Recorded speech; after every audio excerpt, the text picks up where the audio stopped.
We will attack Pashinyan every day. Ամեն օր Փաշինյանին գրոհելու ենք, մինչև Սամվել Կարապետյանին ազատ չարձակեն։ Ազգային բարերար Սամվել Կարապետյանի միջազգային փաստաբան Ռոբերտ Ամստերդամն է հայտարարել Երևանում։ Կարապետյանի դեմ բացված գործը ստեղծվել է Դիսնեյլենդում, ասել է Ամստերդամը։ Նրա խոսքով Հայաստանի իշխանությունը նույնպես վստահ է, որ այդ գործում որևէ արժանահավատություն չկա։ These charges were made in Disneyland. Disneyland-ում կառուցած մեղադրանք է։ I have no idea. No one has any idea. Ոչ ես, ոչ որևէ մեկը չի կարող պատկերացում ունենալ թե ոնց։ I mean, literally Disneyland charges. They understand well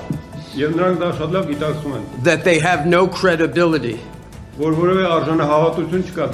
on the charges relating to overthrowing the government.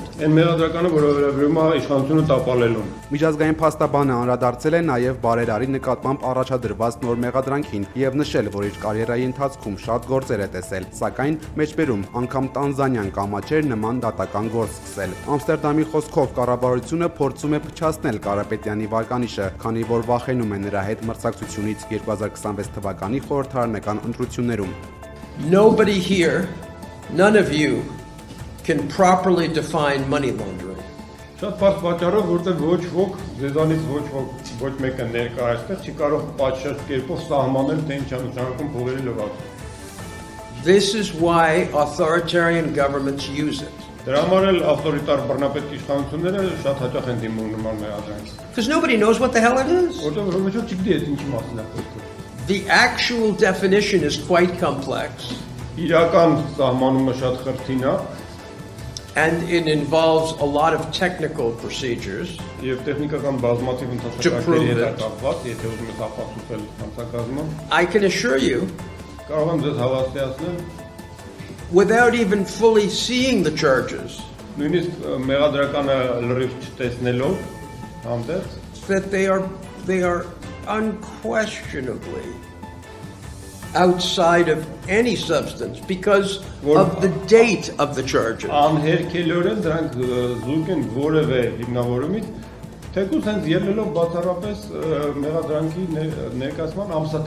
Ռոբերտ Ամստերդամը պատրաստվում է դիմել Եվրոպական միություն եւ ՄԻԵԴ բարձրաձայնելու Սամվել Կարապետյանի նկատմամբ իրականացվող ապօրինի քաղաքական հետապնդման մասին։ Ամստերդամը խոստացել է ամբողջ աշխարհին ներկայացնել Հայաստանի վարչապետի գործելակերպը։ I can promise you all, within a month, the world will be aware of the activities of this Prime Minister and his jailing of political opponents, what he perceives to be political or religious opponents.